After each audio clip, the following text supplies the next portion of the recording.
Parou? Parou. Beleza. Então, agora não, a Cal tá falando, beleza. Então, vamos ver aí que agora a gente tá ao vivo no YouTube, Facebook, Instagram e também no LinkedIn. Estamos ao vivo em todas as plataformas.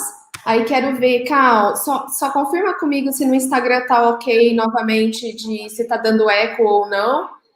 E, Marcelo, se você estiver no YouTube, confirma para mim se está tudo ok, por favor. Bom dia a todo mundo que está aí no Brasil. Vamos começar a entrar aí na live com a gente das 7h27 da manhã do Movimento Envê, todas as quartas-feiras aqui no canal do Movimento Envê, no Instagram, no YouTube, no Facebook. Se você ainda não se inscreveu para os canais, faça isso agora, porque tem muita novidade aí por aí, muita coisa legal. YouTube tá ok, a Ná tá falando. Oi, Ná, bom dia! Tudo bem? Bom dia. A Cláudia tá dizendo que voltou o eco no Instagram. Aqui tá voltou o eco. Poxa vida. Então. Isso, acordar dessa hora. Deixa eu ver agora. Aqui tá. Acho que deu. Bom dia, Leo. Melhorou, o pessoal do Instagram ainda tá dando eco?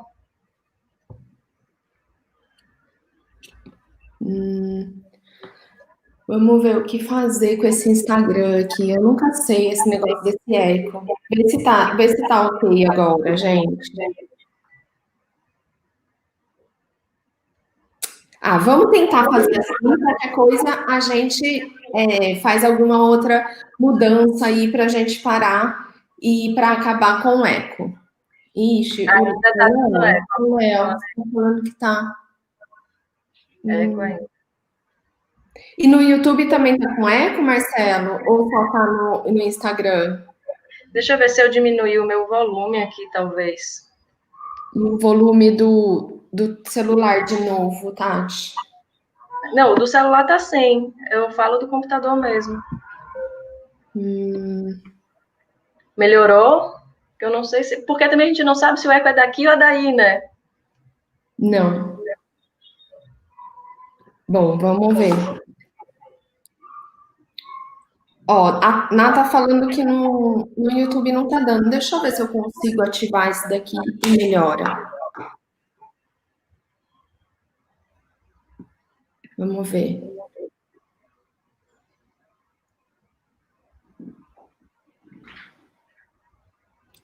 Vamos ver agora se melhorou. Acho que não, né?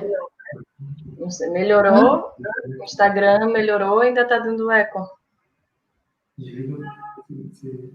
Eu diminuí já o som. Peraí que nosso técnico, meu marido, no caso, Marcelo, tá falando. Eu já diminuí o som, já fiz tudo. Então, não sei, tá? Vamos tentar, sim. E no Instagram, pessoal, a Cal tá falando que tá sem eco agora. Então, eu vou fazer com o fone aqui no computador. Pronto. Gente, bom dia. Por fim, a gente consegue. É meio complicado fazer essas coisas de Instagram, de não sei o quê, de YouTube, e Facebook, e LinkedIn. É tudo bem complicado. Mas eu agradeço muito hoje a presença super especial da Tatiana Badaró. A Tatiana é uma pedagoga por formação.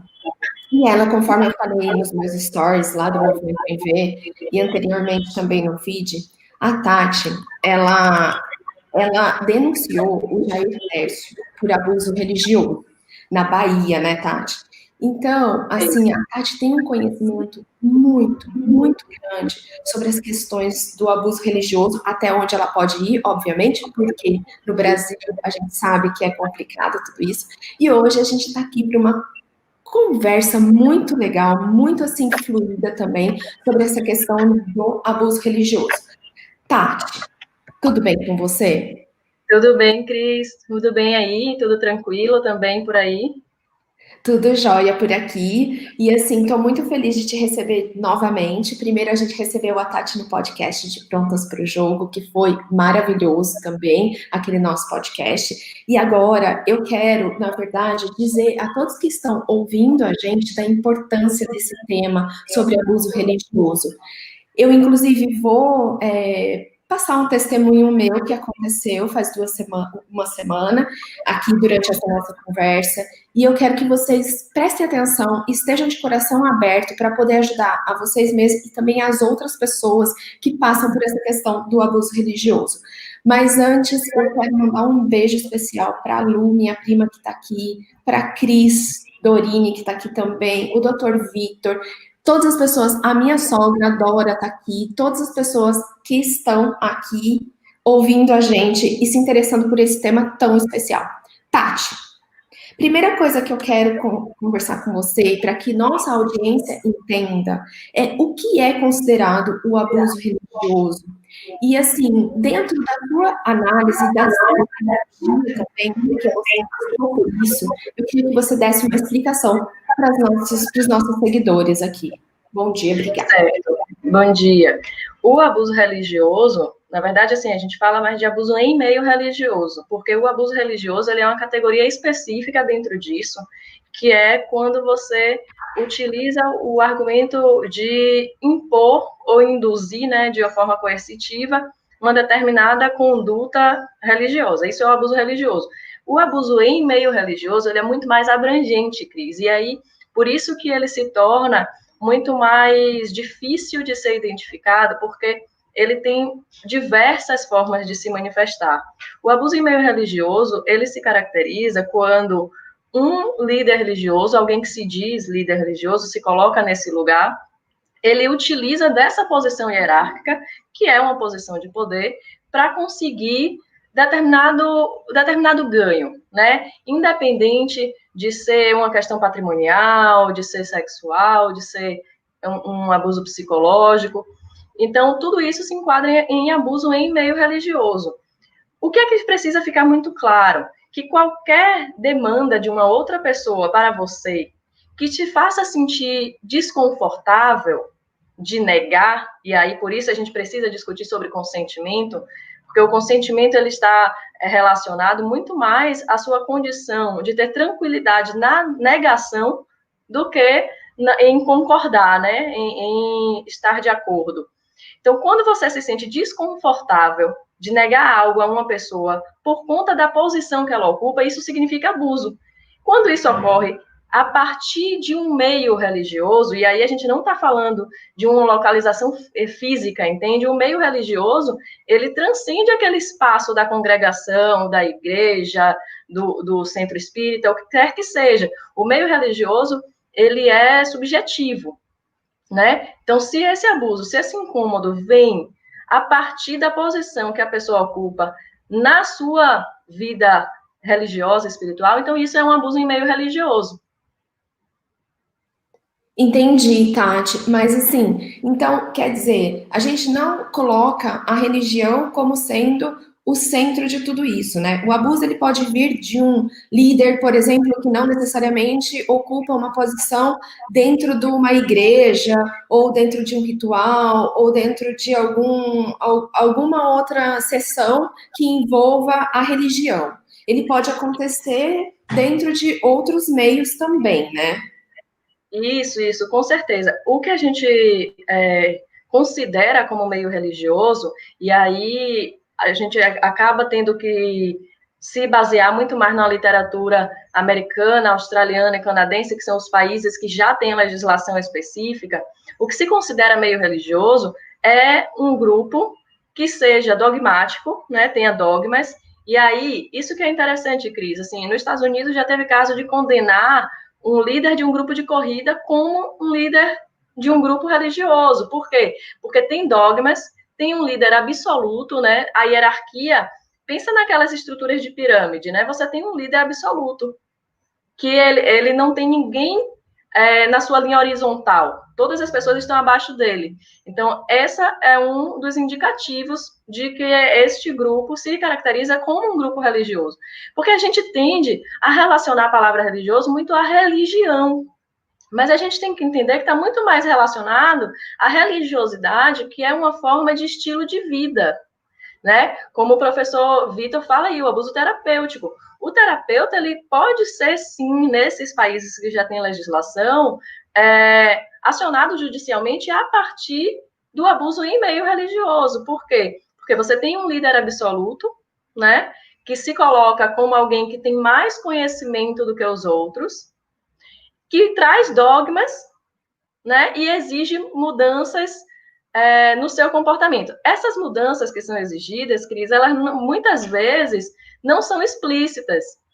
O Tadashi, por exemplo, acho que você vai falar um pouquinho disso, ele nunca disse assim, você tem que fazer tal coisa para você poder fazer a minha meditação. Mas, de alguma forma, ele induz. Se você quer ser uma pessoa melhor, você precisa fazer tal coisa. Então, isso caracteriza essas exigências, que são os 3 grandes sinais de alerta de que você está num meio religioso abusivo. Quando você tem um líder que se auto-intitula superior, e ele é absoluto, né? Não tem ninguém ao lado dele, somente abaixo. Quando você tem dogmas, você tem padrões de comportamento que são exigidos direta ou indiretamente. Esse caso, por exemplo, que eu gosto sempre de contar do clube de corrida dos Estados Unidos, eles tinham alguns dogmas que era tomar uma proteína X, tal horário, tinha que correr tantos quilômetros todo dia, senão você era automaticamente marginalizado daquele grupo, né? E essa questão da exigência da mudança de comportamento. E Tati, no seu caso, exemplificando para que eles entendam também, no seu caso, como que aconteceu assim? Como que você passou de ver aquilo lá como uma ajuda e mudou totalmente a sua visão para o caso de, poxa, ele tá abusando de mim, ele aconteceu isso, isso, isso. Conta pra gente como que aconteceu no teu caso especificamente. Pronto. No meu caso, assim, primeiro a gente precisa considerar que cada caso ele é muito particular, né? Mas o que é comum? Você busca um auxílio, né? Que é um auxílio religioso, um auxílio espiritual, ou como um auxílio terapêutico, que no final das contas você busca um auxílio para sair de um lugar de dor normalmente, né? Para viver melhor. E foi o que aconteceu comigo quando eu tinha 16 anos, que eu engravidei. Eu já conhecia esse grupo que foi fundado pelo Jair Tércio, né? O imutabilismo, que é a doutrina dele, a Fundação Ocidente, que era a instituição a partir da qual ele fazia tudo.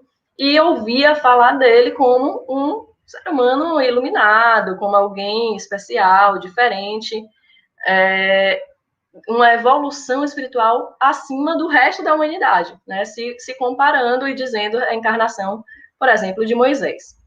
Né? E interessante, veja a escolha do personagem. Moisés, ele é um personagem que ele é importante para diversas religiões. Né? Ele não é para uma só religião. Ele é importante para diversas religiões. Então, eu fui em busca desse auxílio porque eu ouvia relatos de muitas pessoas de que, eu estava perdida na minha vida e o Jair Tércio que me ajudou. Eu não teria futuro, eu ia ser dançarina de grupo de pagode e agora eu sou dona de uma escola. E, assim, muitos relatos de que Jair Tércio tinha salvado a alma dessas pessoas, né?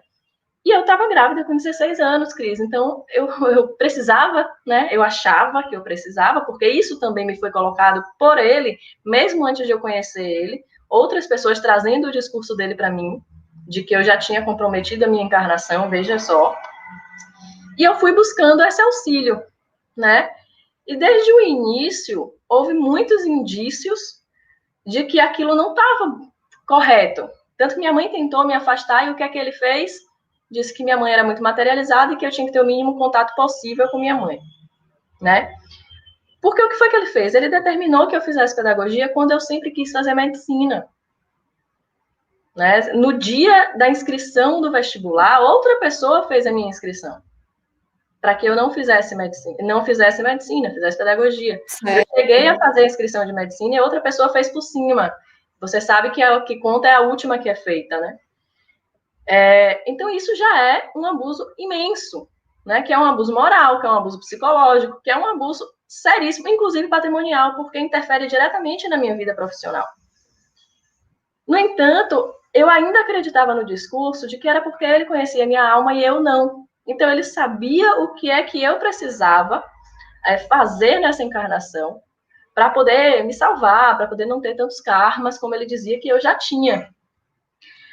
Mas isso foi escalando. Então, veja que é o seguinte, você vem para um grupo religioso buscando um auxílio, buscando uma orientação, e aí por isso que eu falo, no momento que você está muito vulnerável, hoje eu digo para as pessoas que não busquem religião nesse momento, busquem terapia. Depois você busca religião quando você estiver tranquilo, porque a chance de você em vulnerabilidade cair nesses meios que são abusivos é muito grande, porque são meios que se colocam como salvacionistas. É uma ideia muito maniqueísta de que aqui nós somos os escolhidos da humanidade, né?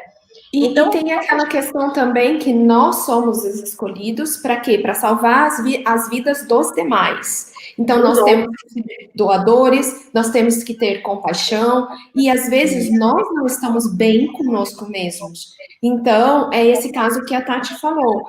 Primeiro, cuidar da gente, para depois buscar, né, a religião, no sentido de você conseguir se conectar com alguma coisa que você quer acreditar, mas você ter ciência que você está bem para fazer essa conexão. Porque se você for analisar também, né, Tati, o físico de um lugar, de uma igreja, ou daquela comunhão com outras pessoas, ou a conexão com o líder e tudo isso, é porque nós, seres humanos, necessitamos dessa conexão, porque nós fomos formados para ter relações interpessoais com os demais. Então, se você acredita em alguma coisa muito maior que você, não necessariamente você precisa ir para um templo, para uma igreja e tal, porque é você com Deus, com a divindade, com o que for. Mas esses líderes, eles falam que você tem que frequentar esses lugares, porque você tem que estar ali próximo desses líderes, né? E a gente vê muito, ouve e vê muito isso quando fala de líderes abusivos, né? Exato. E tem duas coisas que você falou que são hiper importantes, Cris, que eu acho que a gente precisa retomar. A primeira é quando você fala que colocam as pessoas nesse lugar de responsabilidade de salvar os outros. E aí você entra num discurso que, ao mesmo tempo que você responsabiliza, você tira daquela pessoa, né, que é uma vítima de abuso, porque isso já é um abuso psicológico, você tira dela o direito de não gostar da posição que está ocupando. Porque, nossa, você tem a responsabilidade, você foi escolhida pela espiritualidade para salvar, né, ajudar a salvar a humanidade, a espiritualizar a humanidade, levar esse conhecimento, né, um novo, como o Jaites falava, o marco da nova humanidade. Então, você tira do outro o direito de dizer, não me identifico com isso, não estou gostando do que está acontecendo aqui, né? Então, isso é um jogo de manipulação muito sério. Mesmo porque muitas vezes você fica com vergonha, porque também está comprovado cientificamente que nós somos seres que a gente segue uma prova social. Então, se ninguém está reclamando, se ninguém está vendo isso, porque eu vou ser diferente de todo mundo. Então, o problema está comigo e não com os demais. E aí a gente entra numa outra lógica, que é a de você afirmar que está tudo bem e que você gosta daquilo, mesmo você não se sentindo bem. Hoje, eu vivi muito isso. Eu não gostava, eu me sentia muito mal, mas eu falava assim, não, mas eu tô feliz porque eu tô fazendo o que a minha alma precisa. E hoje eu sei que isso era recorrente, porque muitas das vítimas de GTS me relatam a mesma coisa, de que se sentiam sufocadas, que não entendiam o que estava acontecendo, que não conseguiam concordar, mas não se sentiam no direito de questionar, porque, nossa, imagina, você vai questionar o iluminado, você vai questionar toda uma obra, como é que você vai dizer que você não vai fazer aquilo que todo mundo está te reafirmando o tempo inteiro que você foi escolhido por Deus, pela espiritualidade para fazer. Entende? Então, esse é um ponto do que você falou. E o outro ponto é quando você fala que a gente não precisa necessariamente buscar uma religião para exercer a nossa religiosidade. Perfeito, concordo completamente com isso. E, inclusive, hoje eu não consigo confiar em instituições por conta de uma história de vida, né? E ainda mais ouvindo tantos relatos de tantos grupos que vai... Nossa, assim, ó, é o mais diverso que você imaginar. A gente já tem escutado relatos de abuso, né? Estamos com muitos casos na mão tentando ajudar pessoas. Mas ainda tem uma outra questão, que assim, a gente precisa de uma rede de apoio, né? O professor Vitor falou há pouco aí de se equilibrar. E exatamente, quando a gente não está equilibrado, quem é que a gente pode confiar? As pessoas que sempre estiveram do nosso lado, antes da gente buscar uma nova religiosidade, uma nova cultura espiritual. Porque essas pessoas, elas vão saber nos indicar quando a gente está tendo uma mudança muito radical e que parece ir contra a nossa natureza. Então, nesse momento, é muito importante confiar em pessoas que sempre estiveram do seu lado. E se alguém te indica, olha, vai com calma, respira, repensa, busca se equilibrar e não vai de vez, né? Porque se você está frágil, você está com o seu julgamento, a sua capacidade crítica comprometida num momento de vulnerabilidade, como, por exemplo, eu, grávida com 16 anos. Mas outras pessoas não estão nesse lugar, não estão nesse momento. E eu fui alertada. Eu fui alertada por uma amiga de 17 anos, que aí já até se falou que ela era o próprio mal. A menina tinha 17, não, tinha 16 na época, e ele fez que eu rompesse completamente com ela. Imagina, uma menina de 16 anos. Mas por quê? Porque ela olhou para mim e ela disse, eu não estou te reconhecendo. Tem algo de muito errado, porque isso não é você. Você nunca faria isso. Exatamente, é o que o Tiago fala, tudo que for radical, desconfie. A questão é que no momento que você está vulnerável, que você está buscando uma salvação, o radical parece ser tentador, porque é como se fosse mudar completamente a sua vida. E é aí que a rede de apoio entra. É aí que essa rede de apoio é importante. Então, a gente precisa confiar nas pessoas que sempre estiveram com a gente antes, né? Antes da gente conhecer um novo guru, antes da gente conhecer um novo templo, um novo movimento, ou um clube de corrida, né? Se você vai demais e alguém te fala, vai com calma, e é uma pessoa que sempre esteve do seu lado, escuta. Acho que essa é a maior... nossa maior proteção é a nossa rede de apoio. Sempre. E também uma outra coisa que a gente falou no podcast, né, Tati, que é importante, que é assim, existem líderes abusadores e existem líderes que querem o bem. Então, você tem que saber distinguir estes dois tipos de líderes. E aí, Tati, eu gostaria que você novamente nos falasse quais são as características do líder abusador, para ficar bem claro aqui, porque eu, por exemplo, passei por essa situação agora, assim, eu não cheguei a entrar muito na questão de me dedicar 100% à meditação com o Tadashi, mas eu estava gostando de participar do movimento de meditação com ele. Era uma coisa que estava me levando a encontrar o meu eu mesmo, autoconhecimento e tal. Antes eu fazia mindfulness. E depois eu comecei a fazer essa meditação, porque era um dia um local que eu escolhia para fazer isso. No entanto, quando eu comentei com você sobre a questão do abuso sexual, que ele sofreu denúncias agora, que foi uma coisa que me chocou demais, porque ele parecia para mim uma pessoa do bem, ele me trazia uma paz e tal, inclusive eu tinha indicado para várias pessoas, né? E isso me chocou demais. E, claro, eu voltei a fazer minhas meditações normais, sozinha, e sem acreditar mais em um líder. E quando eu falei isso para você, você falou, Cris, é característica, ele tinha características de um líder abusador. E aí fala pra gente quais são essas características. Eu ia falar justamente sobre isso, Cris, assim, de muitas pessoas me procurando e falando, nossa, eu fiquei assustada. E é porque a gente não observa determinados padrões, principalmente porque um discurso recorrente, que foi uma coisa que você falou, a meditação dele me ajudava. Sim, porque eles usam conhecimentos que são legítimos e que não são deles. Muitas vezes eles colocam, o próprio Tadashi tinha isso, e isso já é um indicativo de dizer eu criei.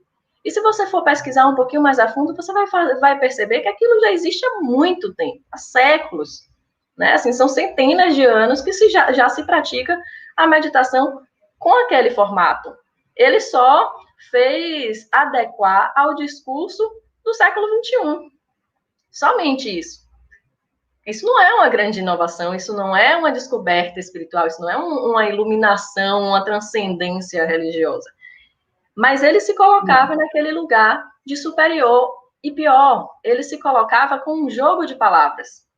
Então, esse é um grande sinal de alerta, que é o líder que ele se autodenomina iluminado, mas sempre com um jogo. É como se ele fizesse com que você dissesse que ele é iluminado. Mas aí ele sorri, ele não nega, aos pouquinhos ele vai falando sobre isso. Tanto que, assim, muitas pessoas, acho que todas as pessoas que tiveram contato com o Jaitécio já ouviram ele dizer que ele é iluminado. Mas quando a gente pede para relatar a situação, as pessoas ficam um pouquinho sem conseguir ser precisas, né? Muitas pessoas, porque foram poucos os momentos que ele disse, eu sou iluminado. Ele diz assim, grandes mestres da humanidade que se iluminaram, como Jesus, como Moisés, como esse que fala com vocês agora. Ele vai colocando, inclusive eu coloquei no meu Instagram uma fala, eu vou botar hoje de novo, dele em uma palestra que ele diz exatamente isso. E ele fala assim rapidinho e muda de assunto. Mas isso é, inclusive, uma estratégia de PNL, Programação Neurolinguística. Você vai dando informação sem nem que a pessoa perceba, e aí depois ele vai dizer assim, não, mas não fui eu que disse, foi você. Então, mas ele sabe que ele está fazendo isso. Sabe. Ele faz com estratégia, de maneira estratégica, e por isso é tão cruel, porque é muito manipulador. E é um traço deles todos. E a gente consegue perceber isso, inclusive no Tadashi, de se colocar acima num jogo de nós, em alguns momentos, eu em alguns outros momentos e vocês em outros, né? Então, assim, ele fala, nós todos estamos buscando melhorar, isso o Tadashi. E aí ele fala assim, eu já consegui tal coisa. Então, quando ele fala que nós todos estamos tentando melhorar, mas eu consegui tal coisa, o objetivo humano é o mesmo, só que eu estou acima de vocês. Percebe? Entendi. Então, assim, ele se autodenomina superior espiritualmente. Um segundo sinal muito importante que a gente precisa ter como alerta é orientar ou sugerir, de forma direta ou indireta, que o novo membro ele se afaste de pessoas que não fazem parte dessa cultura. E o Tadashi também tem isso. Pessoas que são muito... Eu não vou lembrar agora o termo que ele usou, eu assisti algumas palestras dele, algumas meditações para poder entender. Eu não vou lembrar, mas é mais ou menos assim. Pessoas que vivem muito a materialidade, que são muito mundanas, não te acrescentam muita coisa. Então, não são pessoas que você quer estar sempre por perto. Ou seja, ele sugere de maneira indireta que você se afaste de quem não adere à meditação dele, que não adere à religiosidade dele. O Jaitécio falava de forma muito direta, como eu disse, ele falou para eu me afastar da minha mãe, ele falou para eu mudar meu celular, para eu mudar e-mail, fechar a rede social, na época era Orkut, eu tinha o ICQ também, alguns assim que eu tive que parar de usar completamente. Então, isso pode ser direto ou indireto. Então, voltando, se autodenomina superior espiritualmente e sugere de forma direta ou indireta que os novos membros se afastem de quem não o enxerga como superior. Porque a grande coisa é essa, te afastar das pessoas que não estão sob a influência dele. Um terceiro sinal é a indução de mudanças radicais, como o Tiago falava. Tudo que é radical demais, desconfie. Mas por que isso? Porque exigir uma mudança radical, ainda que de maneira indireta, né, pela própria pressão do grupo, faz com que você se torne estranho a quem não é daquele grupo. E aí você vai fazer o quê? Você vai aderir cada vez mais, porque nós somos seres sociais. O ser humano é um animal social. Nós somos de grupo, a gente precisa da aceitação. né?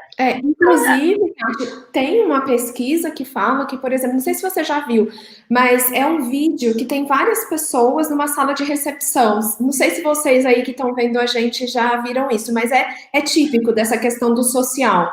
Então, estão na sala de recepção e aí toca uma campainha. Então, toca uma campainha e uma dessas pessoas levantam, que está na recepção do médico. Daí, as outras olham para ela assim, toca a campainha de novo, depois ela senta, depois ela levanta de novo. Aí, a partir do momento que começa a tocar a campainha, os outros começam a se levantar também. Mas, tipo, quem falou que era para levantar na hora que toca a campainha? Não. Mas o ser humano é assim, ele vai seguindo o que os outros falam. Exatamente. E é muito importante, é muito importante. Lendo um pouco sobre o Tadashi também, esses dias, tinha uma pessoa que falava sobre as questões, era um homem, inclusive, e ele falava dentro do instituto, eles faziam algumas práticas, né, da expansão da consciência, coisas de liderança e tudo isso. E os aspectos da liderança, eles tinham privação do sono, quando eles trabalhavam a liderança. Eles tinham aquela questão de você entrar em luta com o seu corpo, com a sua mente, e entrar em luta com os outros para expor a sua raiva, e depois disso você consegue se libertar. Então, tinha algumas coisas muito radicais, que foi o que Sim. Você e o Thiago falaram. Isso.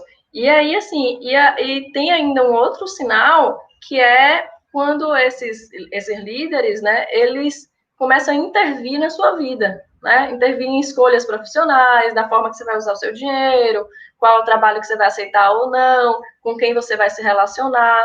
Então, tudo isso é um indicativo de controle, né? De alguém que quer exercer um poder a ponto de controlar a sua subjetividade, que é o que existe uma teoria dentro da psicologia, e quem fala muito bem sobre isso no Brasil, veja, é o padre Fábio de Mello, que é o sequestro da subjetividade, né? Que a gente vai falar um pouco sobre isso, sobre os líderes que são reais, né? Então, o sequestro da subjetividade é justamente isso. Quando você abre mão da sua condição de escolha, você está completamente dócil e vulnerável para o que aquela pessoa quiser fazer. Então, eles vão, aos pouquinhos, escalando isso até o ponto que eles te colocam de tal forma submissos que nada que eles proponham a gente tem a tranquilidade de negar, por mais que machuque e que maltrate. Então, os sinais de alerta, só para a gente ser bem objetivo, para as pessoas entenderem, são um líder que se auto-intitula superior espiritualmente, as indicações diretas ou indiretas de você se afastar das pessoas que não fazem parte do grupo, as interferências nas suas decisões, né? E mudanças de comportamento, exigência de se encaixar em determinados padrões. De novo, exigências normalmente indiretas, de pressão de grupo, ou de dizer assim, como o Tadashi, as pessoas que já entendem o objetivo da vida meditam diariamente. Aí você, porra, eu tenho que meditar diariamente, né? Pô, se eu não estou fazendo isso, 3 vezes ao dia, Tati. 3 vezes ao dia. Nossa, primeiro que você tem que ter tempo de meditar 3 vezes ao dia, que não é nem fácil. Mas, assim, independente de se é bom ou se é ruim, a exigência é externa, para que você se sinta alguém bom, né? Uma pessoa boa, uma pessoa que tem valor. E é engraçado quando você olha para o lado acadêmico do negócio, né? Porque eu estou fazendo uma pós-graduação em filosofia e autoconhecimento, e quando você vê o lado acadêmico, é totalmente distinto, porque ali a gente estudou mindfulness, e você pode praticar a meditação, você pode se conectar fazendo, por exemplo, agora, aqui, eu te ouvindo, eu posso praticar essa consciência, esse estar presente aqui e curtir esse momento. Então, que eles chamam de flow também, né? Que tem a determinação de flow. Então, assim, quando você olha para o lado acadêmico, é totalmente diferente do lado religioso, de um líder religioso, porque um professor, ele vai te explicar como fazer aquilo na prática, mas não te induzir a fazer qualquer coisa. E indução, quando eu falo de indução, é muito pior, porque quando a gente fala de questões sexuais, né, de abuso sexual, porque João de Deus, né, Tati, que teve toda aquela questão do João de Deus, Depois, a gente teve agora o Tadashi, não, o Tércio, o Jair Tércio. Então, assim, o abuso sexual, ele é muito, muito... Você vê, o Tadashi, nas informações que eu li, ele vai dali do cantinho, vai indo, vai indo, vai indo, e de repente, um dia ele dá um beijinho aqui, outro dia ele abraça, outro dia ele passa a mão na perna, outro dia, até que acontece o abuso, entendeu? Isso. E esse também é um padrão com todos eles, né? E esse padrão, ele é tão recorrente que até hoje existe uma polêmica com relação a isso, quando se fala de Osho, né? Osho, ele foi condenado de terrorismo biológico nos Estados Unidos, mas a parte dos abusos sexuais, ele não chegou a ser condenado porque ele ficou foragido, né? Ele voltou para a Índia, os Estados Unidos não tinha nenhum acordo de extradição com a Índia, acabou que não concluiu essa parte do processo, e até hoje as pessoas dizem, não, é porque existia na comunidade de Osho a cultura do amor livre. Gente, amor livre é muito diferente do cara que lidera tudo aquilo, dizer que tá ok 10 homens irem atrás de uma mulher para assediar. Né? Amor livre é completamente diferente do cara que está ali com uma representação do divino, fazer um investimento, né? Investir sexualmente numa mulher casada. Isso é abuso, porque se você tem uma posição de poder em que as pessoas vão ser coagidas a aceitar qualquer coisa que você sugira, você não tem o direito de sugerir. Percebe? Então, assim, é como Sim. pensar em empresa, né? A gente conversou no dia Sim. do podcast uma questão da empresa. É como pensar numa empresa. O chefe tem coisas que ele simplesmente não pode fazer pela posição hierárquica, porque senão é abuso de poder. E isso, aí tem gente que fala assim, então, por ele ser um líder religioso, não pode se apaixonar. A gente se apaixonar precisa ser feito com muito cuidado, chamar a pessoa no ambiente com outras pessoas, né, que mostre que ela não está sendo coagida, que não há uma pressão, que ele não está se usando daquele lugar. E assim, ninguém se apaixona por 500, 600 pessoas, né? Não. Então, vamos com calma com esse discurso, né? Sim, dentro de organizações também, o que acontece quando existem líderes que também abusam e tal, esses líderes, tanto psicologicamente, né, quanto sexualmente, esses líderes, eles geralmente não é com uma pessoa também, não, sabe? Exato. Então são várias pessoas. O perfil dele de sociopata, é o perfil dele de manipulador, é o perfil dele de abusivo, né? Exato. Tanto que quando uma pessoa fala, começa uma, duas, três, começa a encadear um monte de depoimentos de várias pessoas que veem que agora é a minha oportunidade de falar, eu não aguento mais, eu cansei disso. Porque chega uma hora que você cansa. E você vinha com aquele medo, né, e com aquela necessidade de se curar, porque a gente precisa reconhecer o abuso para a gente conseguir começar a se curar. Claro que isso vai variar, tem pessoas que vão querer falar publicamente, tem pessoas que, o contrário, não querem de forma alguma falar publicamente, mas é necessário falar para si. E no momento que outra pessoa fala, você reconhece, fala, nossa, eu também passei por isso. Isso é um abuso. E aí, Cris, quando você fala da questão do abuso em série, é que a gente percebe a necessidade de ter leis específicas, né? Porque aqui no Brasil, o que é que acontece? Normalmente, esse tipo de abuso, ele é tratado como violência contra a mulher. Aí a gente já tem um primeiro problema. Não são só mulheres que são abusadas. Homens também são. Em muitos casos, os homens não são abusados sexualmente, mas a gente precisa entender que o abuso psicológico ele é gravíssimo. E ele deixa marcas, inclusive no corpo. Marcas que podem nunca ser resolvidas, né? Assim, deixar de trazer um sofrimento e deixar de interferir na sua vida prática. Então, o abuso psicológico é gravíssimo, tanto que ele é previsto em lei como lesão corporal. O abuso psicológico no Brasil, ele é previsto com uma gravidade tão intensa quanto um ataque com a arma branca, né? Assim, uma lesão corporal física. A questão é que as pessoas, primeiro, não sabem disso.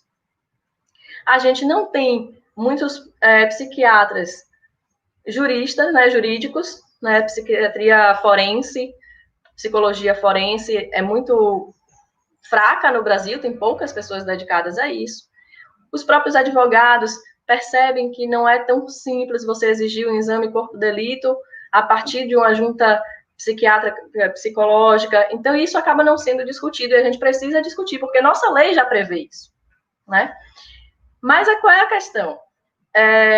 Quando você coloca como violência contra a mulher, além do homem já ser retirado desse contexto, apesar de ser também vítima, você vai enquadrar numa lei, numa legislação que normalmente trata de homens que estão abusando de uma pessoa, que é a sua esposa ou a sua filha, né, a sua sobrinha, a sua neta.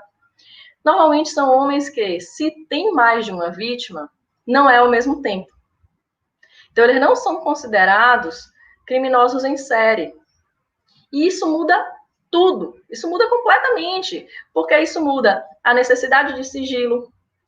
Quando você acusa uma pessoa que a única que está sofrendo violência é você, a partir do momento que você acusou, ele sabe quem é que está acusando. Né? Se ele só estuprou uma pessoa. Quando você está acusando uma pessoa que estuprou 500, ele não sabe de onde veio. E ele não precisa saber. Porque é diferente. Não é um fato único. Não é um fato específico com aquela pessoa. Para que ele tenha que se defender. Ele não tem que se defender falando sobre a relação dele com a Tatiana. Ele tem que se defender, se há defesa, né? Mas a gente precisa considerar o direito à defesa, ele tem que se defender sobre um padrão de comportamento. Então, não se encaixa. Mas nós estamos preparados no Brasil para essa defesa sobre padrão de comportamento? Ou, conforme você falou no podcast anteriormente, que nós temos leis muito ainda não tão abrangentes para a questão do abuso em meio religioso, quanto, por exemplo, nos Estados Unidos, que já tem a prevenção para que isso não aconteça. A gente não está preparado. Não está. A gente não está preparado para isso porque a gente não tem essa legislação, que é isso que eu estou tentando dizer quando eu falo que não pode enquadrar como violência contra a mulher. Porque é completamente diferente. A gente está tratando de um sociopata que é um criminoso em série. Ele tem um padrão de comportamento. Né? As pessoas que ele não abusa diretamente é que são a exceção. Porque são as pessoas, e isso também é comportamento do sociopata, eles deixam pessoas que vão ser a demonstração da idoneidade deles, da boa conduta. Né? Eles deixam esses, como se fosse um rastro de bondade para defender eles, inibir denúncias, e para caso ocorra denúncias, para ele poder colocar essas pessoas como exemplo, eu sou bom, porque olha o que eu fiz para ela.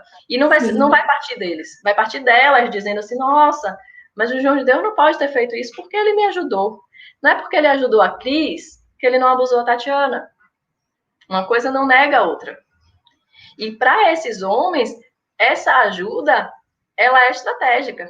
Ela é justamente o escudo para blindar dos tantos abusos que vêm por trás. Então, o Brasil ele não está preparado, Cris, porque ele ainda não está conseguindo enxergar, né? Nossos parlamentares precisam tomar uma atitude com relação a isso. A gente já tem um projeto de lei escrito, e assim, 3 deputadas já falaram comigo, dizendo que tem interesse, e depois somem. Não, eu tenho interesse, eu quero fazer isso com você. Mas vai lá, vai fazendo, né? Eles querem que a gente faça. E aí, quando já tiver com uma comoção social, eles vão colocar o nome deles. Não é assim. Os parlamentares precisam tomar atitude. Fazendo uma analogia para o meio político também, sobre isso que você falou, Tati, eu acho que tem muito essa questão do abuso de poder, entendeu? E a mesma coisa que você falou, os políticos também, não todos, não estou generalizando, alguns políticos especificamente, eles usam esse poder também para ajudar alguns, deixar essas pessoas como nós fomos ajudados por eles, e outros eles acabam com a vida, né?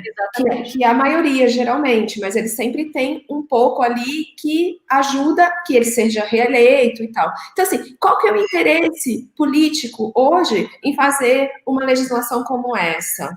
Sabe? Não sei se existe esse interesse. E se houver, e se alguém estiver assistindo essa live, por favor, que entre em contato com a Tatiana, porque é importantíssimo isso. É importante porque nós precisamos nos proteger, e eu falo homens, mulheres, nós precisamos de leis. Porque, gente, João de Deus, o que ele tá? Tá preso ou tá solto? Ele está preso, né? Mas ele está em prisão domiciliar. Domiciliar. Né? Com mais conforto do que a maioria das vítimas dele. A né? Flor Diniz, por exemplo.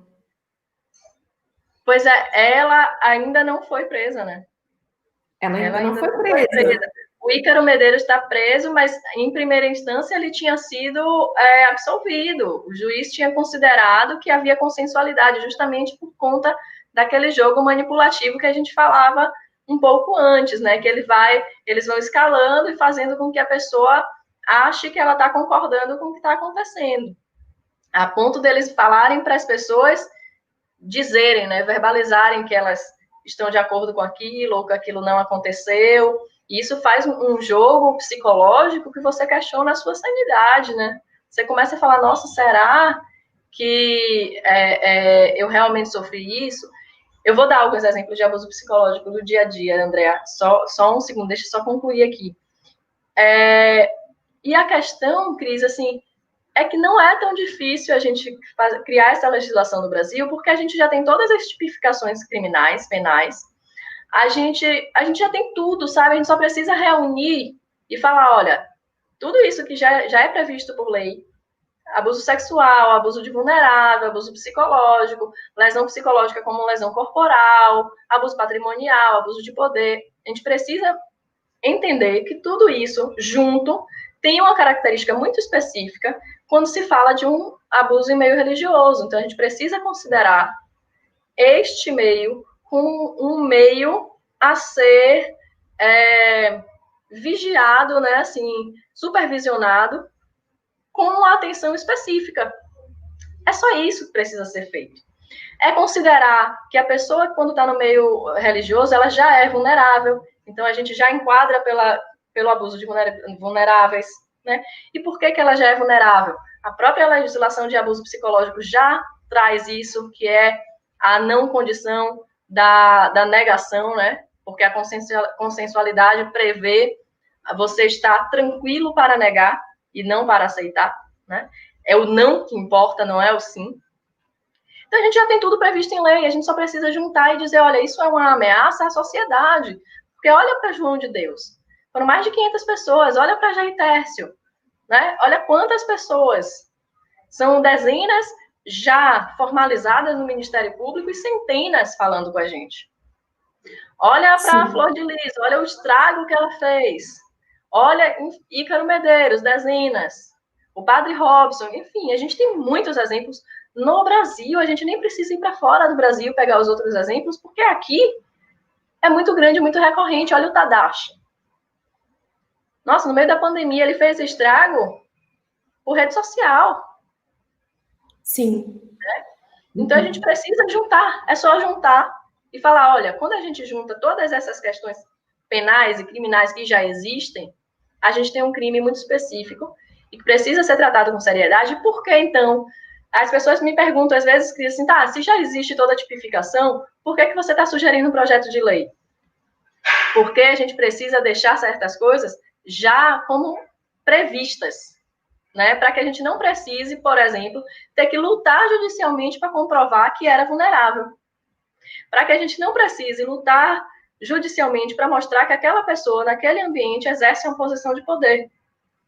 Porque, gente, é assim, imagina, você já está passando por uma situação que não é legal, porque você descobriu que a sua vulnerabilidade foi utilizada por um líder para te causar danos psicológicos e morais, muitas vezes.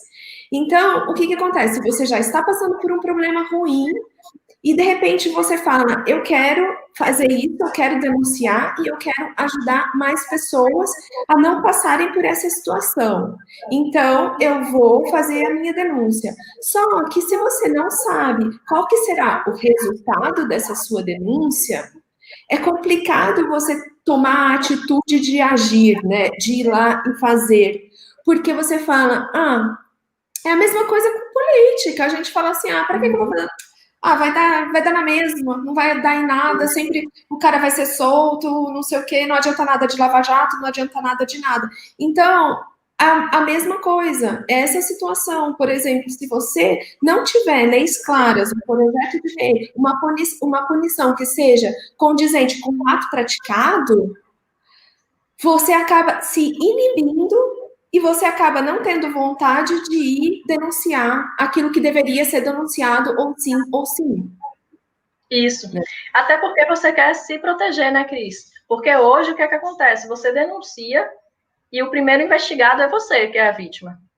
Então você sofre uma violência psicológica que é a primeira coisa que é questionada é se houve ou não houve consensualidade. Por isso tem que ser previsto, né? Essas coisas já têm que ser previstas. No meio religioso, quando você junta todas essas tipificações e todos esses padrões criminais que já existem na lei, você evita que a vítima sofra mais uma violência no momento da denúncia. Porque, assim, já não vai ser fácil ter que repetir diversas vezes, relatar o seu sofrimento e a violência sofrida. Mas você ainda tem que passar pelo questionamento de se houve ou não a violência, isso é cruel, né? E aí a Andrea perguntava de abuso psicológico do dia a dia. Uma das práticas mais recorrentes, né, e que é padrão nesses líderes religiosos abusadores, né, abusivos, é o gaslighting, né, que é um abuso psicológico e moral constante. Porque com isso, eles evitam que as pessoas denunciem, e se denunciarem, elas têm a sua imagem descredibilizada. E isso acontece também fora dos meios religiosos. O que é o gaslighting? É quando outra pessoa quer mudar a sua imagem social. Então, assim, ele fica repetindo que você distorce fatos, né? Assim, repete que você, se você não fizer tal coisa, você não vai ser bem aceito. Então, ninguém vai te amar como eu te amo. Tudo isso é abuso psicológico. O abuso psicológico, ele é qualquer violência que te ataque na sua autoimagem, né, na sua autoconfiança, na forma que você enxerga a si. Então, se atacou isso, pode ser de uma maneira direta, como a gente vê muito em situação de casal, né, esse exemplo que eu dei. Se você me largar, Cris, ninguém nunca vai te amar como eu te amo. Você acha que outra pessoa vai querer ficar com você? Isso é bem direto. Ou então pode ser indireto. Nossa, mas, Cris, você não acha que você está vendo problema em tudo, não? E aí começa a repetir isso, né? Várias vezes repetir, questionando a sua palavra, questionando a sua sanidade. Mas você não está vendo coisa onde não tem? Então, tudo isso é abuso psicológico. Né? Atacar. Existe um abuso psicológico que a gente naturalizou, que são as redes sociais, né? A gente coloca padrões inatingíveis de tudo. Você tem que ganhar o seu primeiro milhão antes dos 30. Você tem que ser uma pessoa bem-sucedida dentro do padrão que é a sociedade que te impõe, não é você que determina o que é sucesso, ou o que é que você quer de sua vida. Isso é abuso psicológico. Né? E dentro do meio religioso, no dia a dia, eu não sei se era isso que a Andrea estava perguntando, né, o abuso psicológico no dia a dia dentro do meio religioso, ele está mais relacionado à sua capacidade de julgamento. Né? Sempre te colocando como alguém inferior espiritualmente, que ainda precisa de orientação, porque isso vai te mantendo submisso. E chega ao ponto, às vezes, dessa repetição ser tão constante que você diz que passou, ou que fez, ou que falou coisas que nunca fez. Né? Assim, a pessoa é muito louco, assim, é até difícil de explicar.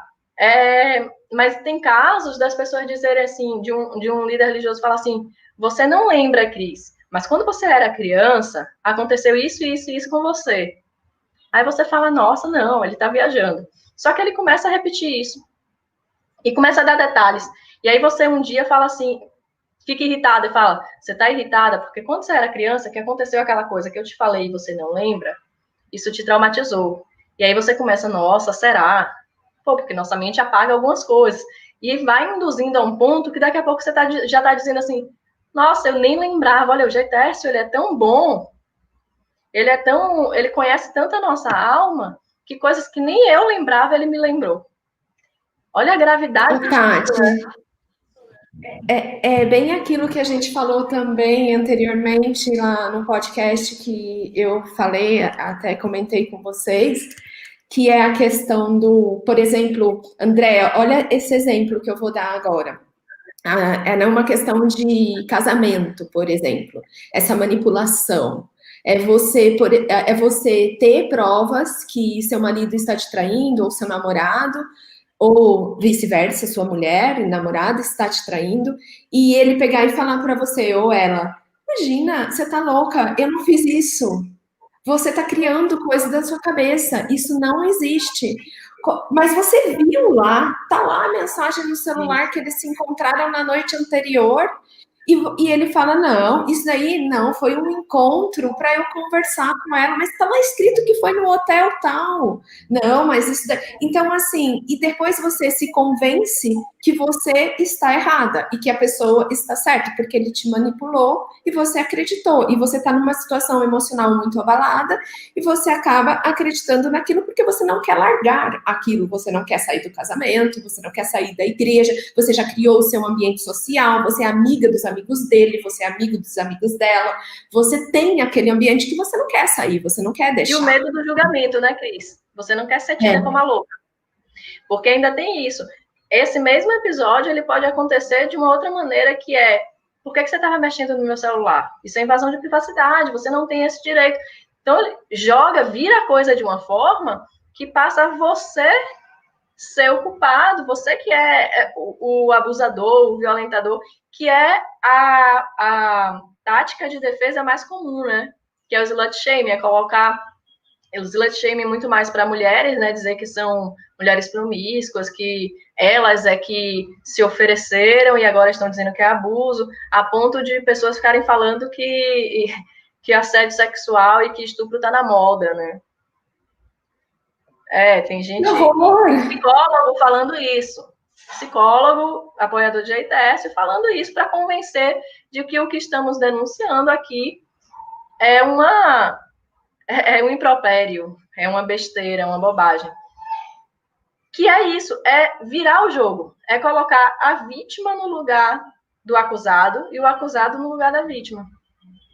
Isso é terrível, porque você já está tão frágil que você começa a questionar as suas próprias razões, né?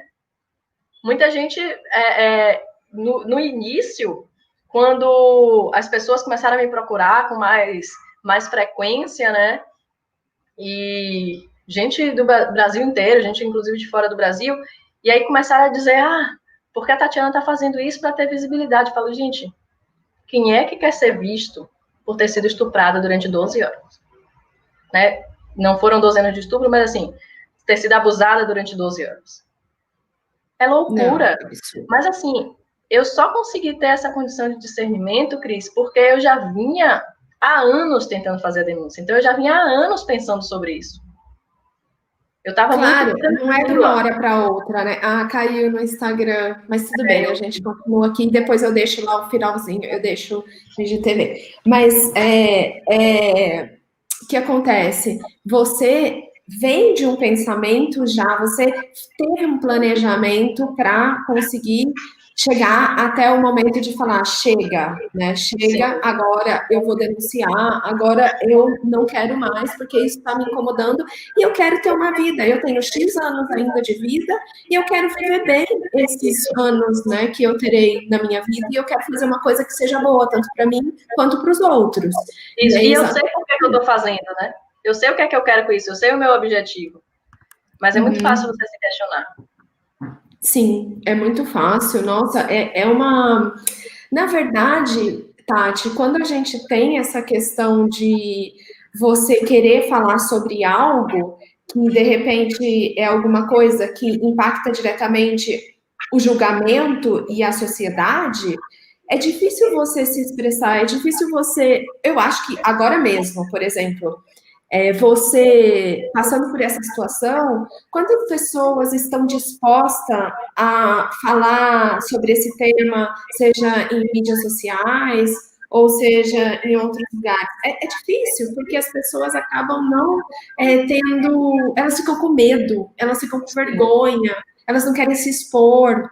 Então, essa mudança de pensamento, essa mudança de querer levar o bem, essa mudança de você tentar fazer as pessoas se libertarem daquela amarra que elas tiveram a vida inteira, ele é importantíssimo. E a gente está aqui nesse mundo para fazer isso, para ajudar mesmo, para poder trazer esse conhecimento para essas pessoas e poder levar o que tiver que ser feito. Se a legislação não vai fazer, eu vou fazer da maneira que eu posso fazer, né? Se a legislação não vai punir, eu vou ajudar aquelas pessoas que estão sofrendo, seja do jeito que for, tomando um café, ouvindo essas pessoas, que é importante, e falando da minha experiência, trocando alguma experiência, e o momento que o Brasil estiver preparado, o momento que tiver alguém que fale, que se sinta impactado por essa situação, por essa causa, porque isso é uma causa e isso deve ser defendido, né,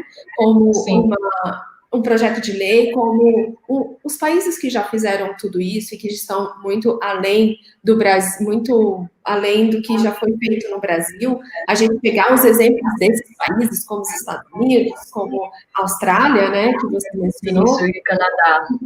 E Canadá, e trazer para o Brasil, levar para o Brasil toda essa experiência que já foi feita nos outros países, para que não haja mais violência, para que não haja mais abuso.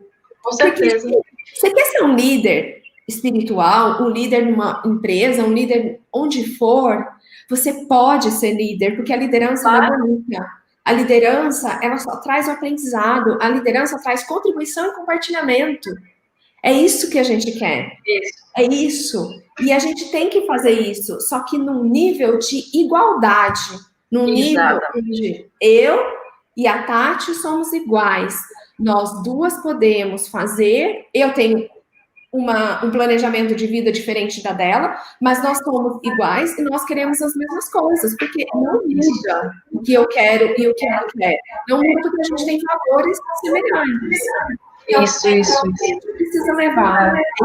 E é isso que difere, né, o líder real do abusivo. Ele não se coloca acima, ele não quer controlar a sua vida, ele diz que você precisa controlar a sua vida. E ele faz isso na prática. Ele faz isso na prática. Faz. É muito importante. E, Cris, você estava falando da questão do medo, e tem aconteceu comigo um episódio interessante há, sei lá, acho um mês, talvez um pouco mais de um mês atrás. Algumas pessoas estavam me mandando mensagem, chegando a colocar no meu Instagram, comentando que eu estava falando com muita raiva, que isso não era legal, porque, né, não é bom. Você fala com muita raiva, aí fica parecendo que você está fazendo isso por vingança, tenha mais cuidado. E aí eu fiz um story falando assim, nossa, mas claro que eu tô com raiva. Eu tô com raiva porque são milhares de pessoas que foram vítimas e que nunca vão ter coragem de assumir nem para si. São milhares de pessoas que estão lidando há anos com o sofrimento. São milhares de pessoas que tiveram suas vidas prejudicadas. São muitas pessoas que chegaram a tirar a sua própria vida, né? São famílias. Então, eu tô com raiva, claro que eu tô com raiva, porque a sociedade protege esses homens. E aí eu falei assim, olha, se você não tá com raiva, talvez o problema seja com você, não é comigo. Né? Eu não tenho que ter vergonha da minha raiva, eu não tô fazendo nada de errado com ela. A gente precisa parar com esses padrões de dizer o que é permitido e o que não é permitido sentir. Né? O que a gente quer socialmente, né, nossa cultura quer dizer, principalmente mulher tem que ser sempre comedida, sempre gentil, sempre, você não pode demonstrar irritação. E aí, pouco depois que eu coloquei esse story no ar, uma apresentadora bem famosa aqui no Brasil entrou em contato comigo e falou assim, olha, eu também fui vítima de um líder religioso, eu estou acompanhando tudo que você tem feito, isso é muito importante, que bom que você fala, e eu concordo com tudo que você disse. O que está errado no Brasil é que as pessoas não têm raiva dos crimes, as pessoas têm raiva de quem expõe os crimes. Mas eu não posso me expor, porque senão eu perco trabalhos, né? Porque existem marcas que eu represento e que não vão querer se associar a esse discurso. Então, eu te ajudo no que eu puder, sem aparecer. E isso é muito sintomático da nossa cultura, né?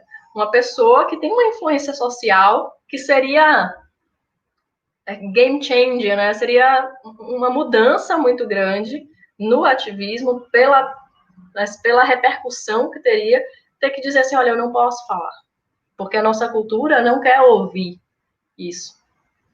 E eu vou perder meu trabalho, Sim. né? Na verdade, o que eu penso é totalmente diferente. Eu acho que são essas pessoas que poderiam dar vozes ao que está acontecendo com várias mulheres, né? E homens também. Essas pessoas, elas tinham que ver por um outro lado. Na verdade, é o que a Michelle King falou do Awaken. Ela é queer e ela falou, quando ela abriu a Awaken, eu não quero estar no compliance mode, ou seja, dentro de uma empresa, eu não quero estar no Conformada. responsabilidade, compliance mode. Eu quero estar no right side of the history mode, ou seja, eu quero estar no lado certo da história mode. Então, Sim. é isso. Quem quer estar do lado certo da história vai falar sobre essas coisas. E são coisas que a gente precisa que sejam faladas. Chega de silêncio. Sim. Até quando você vai levar o silêncio para você? Eu vou colocar um post essa semana também falando sobre isso, porque assim, quando nós nos posicionamos dentro de uma empresa, ou como a Tati está falando, quando nós nos posicionamos e nós falamos um pouco mais dura, um pouco mais alto, um pouco mais assim, nós somos, olha a durona, olha a agressiva, olha não sei o quê. Agora, se um homem se posiciona dessa maneira, olha o valentão, né? O cara é bom, o cara não sei o quê. Então, tipo, por quê? Porque a sociedade faz com que o nosso posicionamento seja um posicionamento que a gente não precisa, não pode emitir aquilo que a gente queira. E se você tem um sentimento de raiva, você, sim, conhecendo esse seu sentimento, você pode, sim, falar desse seu sentimento e você pode fazer o que você quiser com o seu sentimento, desde que você se responsabilize pelas consequências desse seu sentimento. Mas não necessariamente que eu preciso guardar.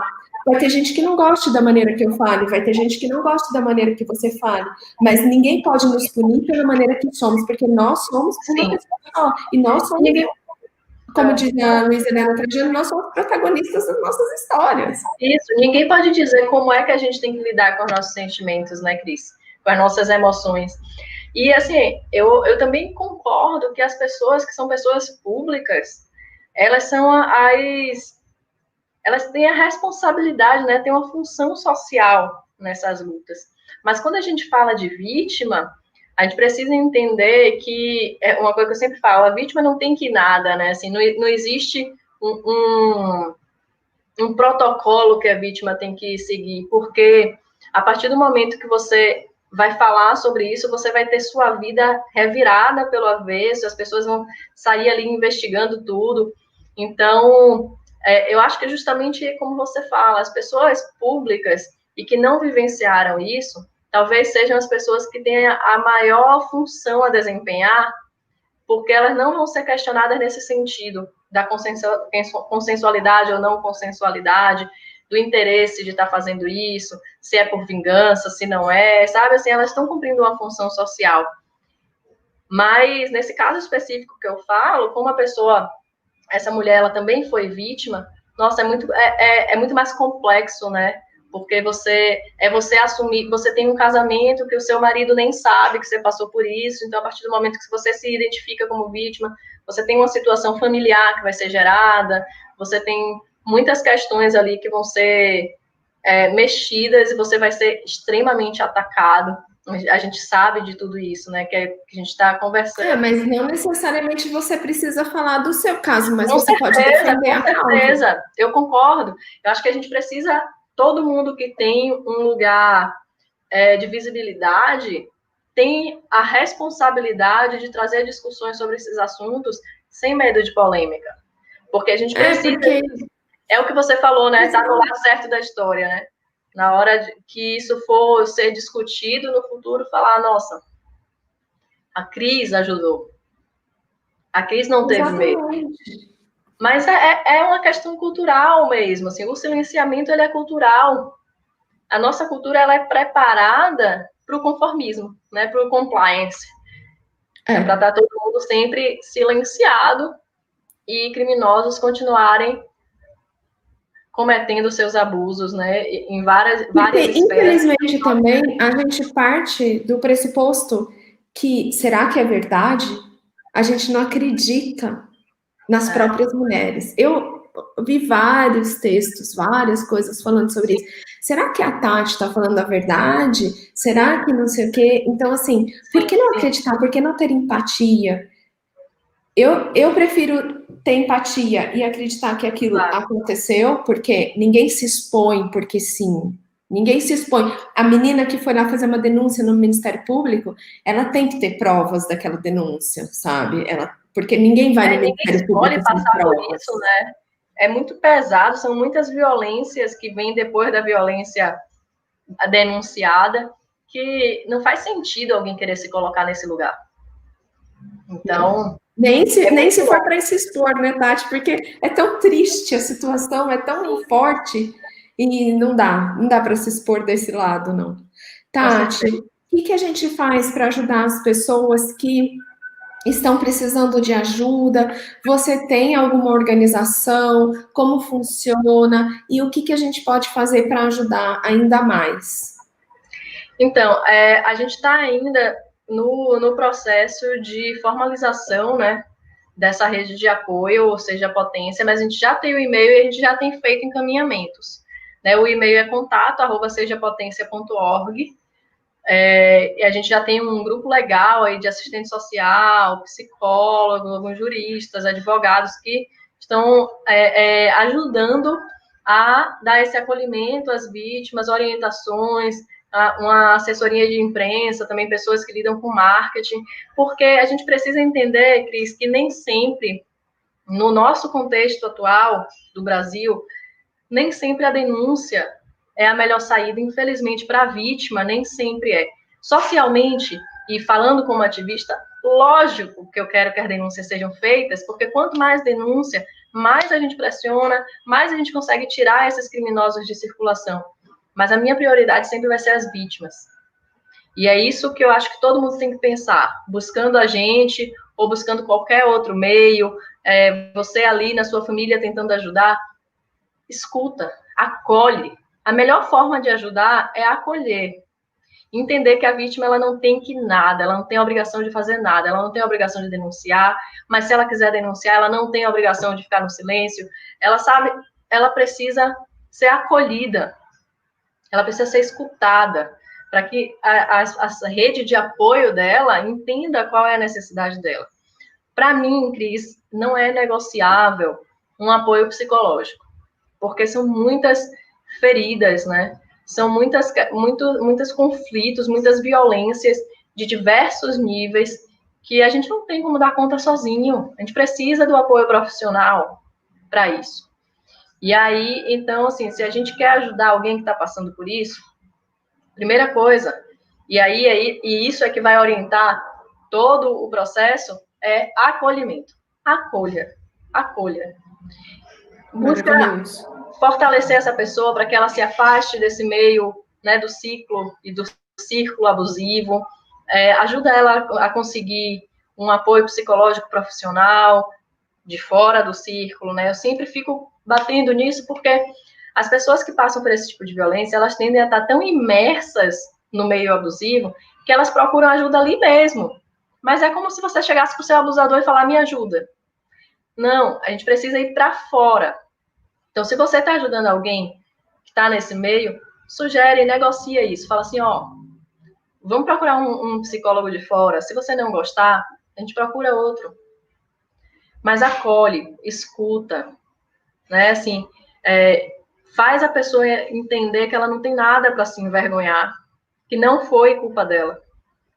Então, o primeiro passo é esse. Depois do acolhimento, aí sim, se pensa se vale a pena fazer a denúncia, né? Quais são os prós e os contras da denúncia, quem é essa pessoa que está sendo denunciada, se tem outras vítimas para fortalecer o testemunho, fortalecer o relato, tudo isso aí é depois, né? Mas auxiliar uma vítima de abuso, e aí o que eu entendo é do abuso em meio religioso, mas eu sei que isso é em qualquer tipo de violência sofrida, acolher. Acolhimento é potência, Cris, sabe? Acolhimento. Sim. Acolhe que você vai mudar tudo. Você vai ajudar essa pessoa a conseguir respirar de novo, conseguir acreditar que ela tem direito e tem condições de viver longe de violências, sabe? Então, se você quer ajudar, acolhe. E se você está precisando de ajuda, tem o nosso canal, né? contato@sejapotência.org. Ministério Público do seu estado, gente, os ministérios públicos estão fazendo um trabalho excelente. A culpa não é dos ministérios públicos, que ainda tem Flor de Lis livre, Padre Robson aí, no Jair Tércio, ainda as coisas caminhando, Ícaro Medeiros, João de Deus. O Ministério Público tem feito um trabalho muito bom no Brasil inteiro, assim, pelos estados. E eles são confiáveis. Então, procura o Ministério Público do seu estado, procura outras ONGs, mas não fica sozinho, né? Se você precisa de ajuda, não fica sozinho. O essencial é isso, não ficar sozinho. Buscar apoio, buscar uma rede fora, sempre fora. Pessoas que nem conheçam o seu abusador. Sim. De preferência, não tenham ouvido falar. Tati, queria te agradecer demais novamente por estar aqui. Você sabe, o Movimento Envê está do lado de vocês. A gente vai apoiar no que for necessário, o que você precisar, já pode contar com a gente. E quem estiver vendo essa live também, que quiser participar e acolher essas pessoas, ou também dar essa voz à Tati para que ela possa falar sobre o abuso em meios religiosos e também para que conheçam o que pode acontecer no Brasil e para que a gente movimente isso para que seja um ativismo positivo, para que a gente traga o melhor para as vítimas, que é isso que a gente quer, né? Então, por favor, entre em contato com a Tati através do e-mail que ela passou, que é o contato@sejapotência.com.br, ou também... Oi? É .org, não é .com.br. Verdade. Sejapotência.org. E também podem enviar direct no Instagram do Movimento Envê ou da Tati também, procurem ela lá. Tati, um beijo grande para você. Obrigada, Cris. Obrigada pelo acolhimento. Vamos tentar, assim, mudar isso. Conte com a gente. Com certeza. Tá? A gente vai junto. Parabéns pela sua coragem, pela sua determinação e não desista. Muitas pessoas precisam de você. A gente vai junto. Obrigada, Cris. Obrigada. Tchau. Beijo.